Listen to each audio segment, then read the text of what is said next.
নাথাকিলে জীৱনৰ মানৱতা কি আছে? আমি সৰুৰ পৰা আহিছোঁ, এই প্লেটফৰ্ম পাইছোঁ, আমি বহুত ঘাট প্ৰতিঘাত কলেজ হায়াৰ ছেকেণ্ডেৰী পাছ কৰি আহিছোঁ, যদিও ভাল ষ্টুডেণ্ট আছিলোঁ তথাপি কিন্তু ভাল ঘাট প্ৰতিঘাতৰ মাজেৰে এটা সৰু পৰিয়ালৰ পৰা এখন ভিতৰুৱা গাঁৱৰ পৰা আহি কিন্তু আজি এই অৱস্থাত পাইছোঁ। গতিকে ঘাট প্ৰতিঘাত, গতিকে আমি ৱালটো কেনেকৈ ফাটি ওলাই যাম এই লক্ষ্য ল'ব লাগিব। চাব ৱাল নিজে নিজে ফাটি আপোনাক ৰাস্তা দি দিম। গতিকে সেইকাৰণে মই অনুৰোধ জনাইছোঁ আপোনালোকক যে আপোনালোকে এই শিক্ষাৰ ক্ষেত্ৰত গুৰুত্ব প্ৰদান কৰক। চোৱা হয় ছোৱালীবিলাকক যেনেকৈ ডাষ্টবিনত পেলাই থোৱা জাবৰ যেনেকৈ তেনেকুৱা ধৰণে ব্যৱহাৰ কৰা হয়। ছোৱালীবিলাকক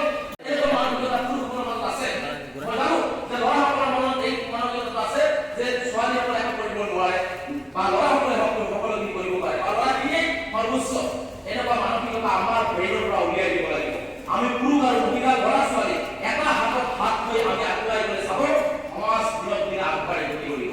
গতিকে চাব, গতিকে মোৰ মাক আৰু দেউতাক দুটাই সমানভাৱে সংসাৰ কৰাৰ গুৰু দায়িত্ব ল'ব লাগিব। কৰিব নোৱাৰো, আপোনালোকে এনেকুৱা মানসিকতা ল'ব লাগিব যে আমি সকলোখিনি কৰিব পাৰোঁ, আমি সকলোখিনি কৰিব পাৰোঁ। পুৰুষে যদি পাৰে আমি কিয় নোৱাৰিম? আপোনালোকে এটা সৰু উদাহৰণ দিছোঁ, আপোনালোকৰ ছোৱালীয়ে কি কৰিব নোৱাৰে। আজি আপোনালোকে জানে অৰুণিমা সিনহা ভাল ভলীবল প্লেয়াৰ আছিলে ভাৰতবৰ্ষৰ। সেই অৰুণিমা সিনহাই যেতিয়া ভলীবল খেলিবৰ কাৰণে ইউ পিৰ পৰা দিল্লী যাব ওলাইছিলে, ট্ৰেইনত তাৰ গলত এটা সোণৰ চেইন আছিলে। চোৰে চেইনটো টানিব যাতে ট্ৰেইনৰ পট্টিৰ পৰা তেওঁ পৰি গৈছিলে।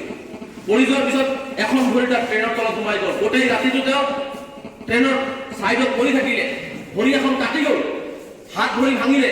সেনে অৱস্থাত ৰাতিপুৱা যেতিয়া মানুহ খোজকাঢ়িব যায় দেখিছে ছোৱালী এজন পৰি আছে, লাৰি চাইছে, জীয়াই আছে ছোৱালীজনী। হস্পিটেললৈ লৈ গৈছে ওচৰৰ ছোৱালীজনী, তেতিয়া কৈছে যে এইটো ভৰি কাটিব লাগিব। ছোৱালীজনীক স্লাইন লাইন দিয়াৰ পিছত যেতিয়া কথা ক'ব পৰা হৈছে, ছোৱালীজনী কৈছে ডক্টৰ চাহাব মোৰ ভৰিটো কাটি দিয়ক। তেওঁ কৈছে মোৰ ইয়াত এই বিভাগৰ ডক্টৰ নাই, মই নোৱাৰো। কৈছে নালাগে, আপুনি যি বিভাগৰ ডক্টৰ আপুনি কাটক। সেই ডক্টৰে টেষ্ট দিছে, সেই ডক্টৰে ভৰি কাটিছে। পেপাৰ পত্ৰিকাত যেতিয়া ছোৱালীজনী ওলাইছে যে volleyball player Arunima Sinha accident হৈছে, তেতিয়া ভাৰত চৰকাৰে 2011 চনত তাক দিল্লী এইমছলৈকে লৈ গৈছে।